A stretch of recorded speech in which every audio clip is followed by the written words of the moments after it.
30 years ago, Steve Jobs said at a meeting, all of you are technical evangelists for Apple. So Guy Kawasaki went out and got business cards made with his name and the title Technical Evangelist for Apple.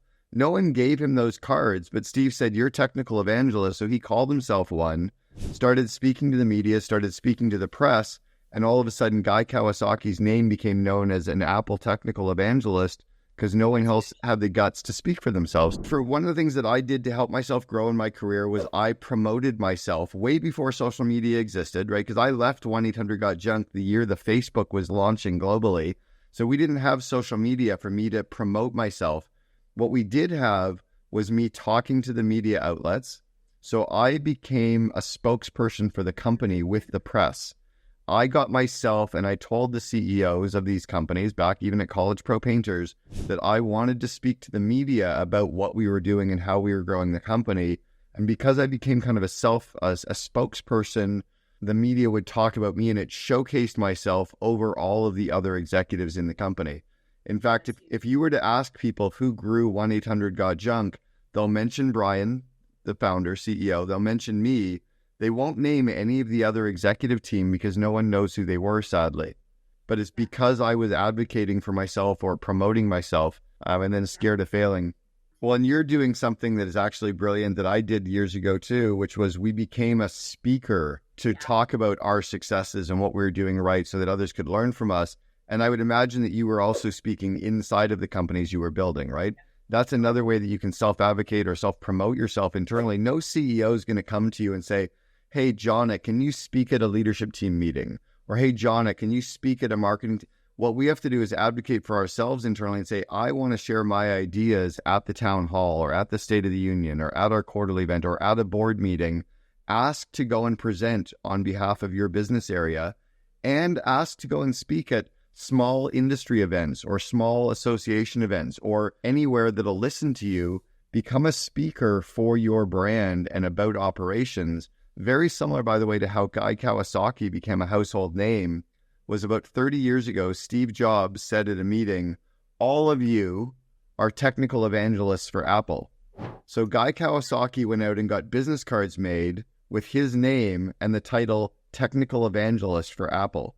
No one gave him those cards, but Steve said, you're technical evangelist. So he called himself one, started speaking to the media, started speaking to the press, and all of a sudden Guy Kawasaki's name became known as an Apple technical evangelist because no one else had the guts to speak for themselves. So everybody who's listening and watching, you're the evangelist for your company. If you will grab that baton or grab that kind of torch and run with it, that's going to really help you in your career. I'm going to drop two other quick points in on this. One is, again, around that self-advocacy we've talked about a couple of times, is the information is out there. The resources are out there. It's up to us to devour that. So in the actual member in circle, post your questions of things that you're wanting to learn as a question and allow the other members to contribute and ask. And also remember that your answer to a question won't be the entire answer, but it's going to be your answer plus Fred's answer plus Kelly's answer, that the person asking the question can take all those ideas and make them into something. So always contribute as much as you're also here to learn, but devour that content. And then secondly, I just heard this the other day and it was a really profound idea for me. This was a podcast that I was on in Dubai last month. And the founder of the podcast said something on a social media post that it really rocked my world. He said, I'm always asked, what is the most important book that I've read in business? And he said, the most important book is not the book that I read, but the book that I wrote. And I was like, boom. I've now written 6 books, but I want every single one of you to set a goal for yourself that within 5 years from today, you will have published a book based on your experience, based on your lessons, based on your self-advocacy, based on what you have to contribute to the business world. And don't think about that it has to become the next good to great, but you have to decide to codify what you've learned. And it can be some of the foundational experiences you're pulling from the op spot. Create some chapters about what you're learning from here or what you're learning in your career. But every one of you has within you the ability to write a book that will change business people, will change others, and will become part of your legacy. So don't make all of your lessons just be what you're reading from someone else. a lot of the lessons that I've learned in business were from me writing them down, and it allowed me to really internalize a lot of my own business lessons. So part of it can be the self-advocacy doesn't have to be go speak to the media or be on stages. That's going to be the 10 or 15% or 20% of us. But for the rest of us, we need to at least speak up in our meeting, right? So let's say that you're going into a meeting with 8 other people. Don't be the quiet person in the 8, right? Remember that you're invited to that meeting to contribute, to collaborate, to debate, to share the data, to share opinions.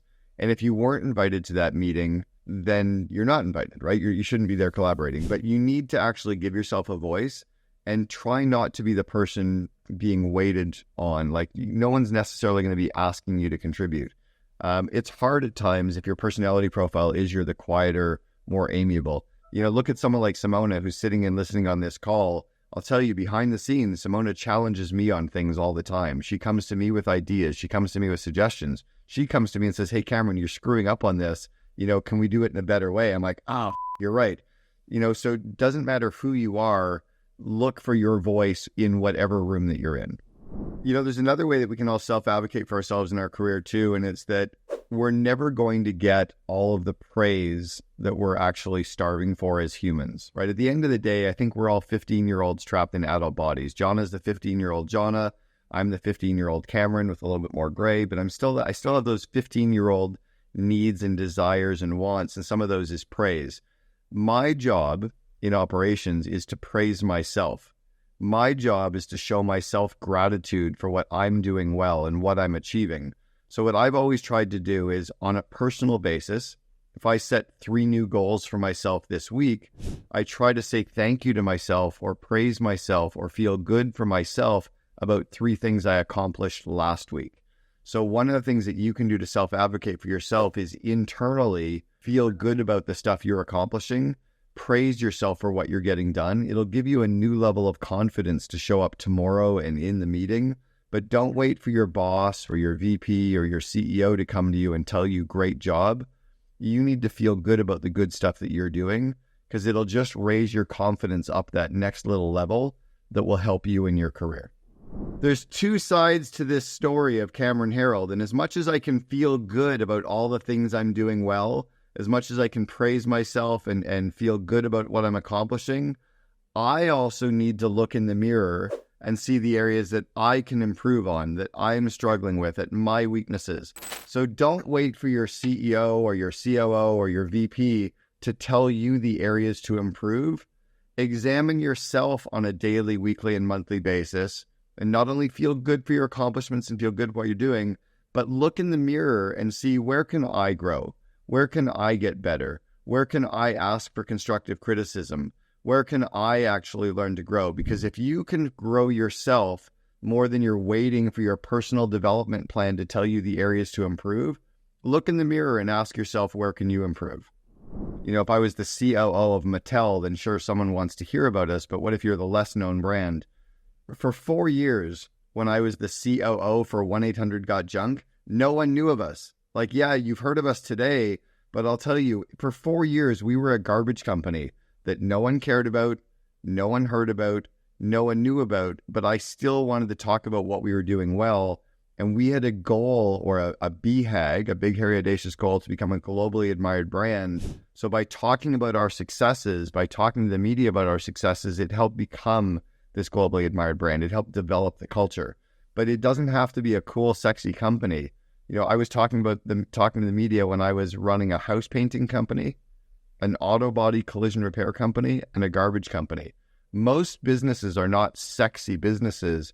We decide to put that brand or that spin or some kind of a position around those to have somebody care. But even if you're always a boring business that no one cares about, you could talk about culture inside of that boring industry, or how you've leveraged something like automations using Zapier inside of that company, or how you've actually developed and grown people within the industry that you're in.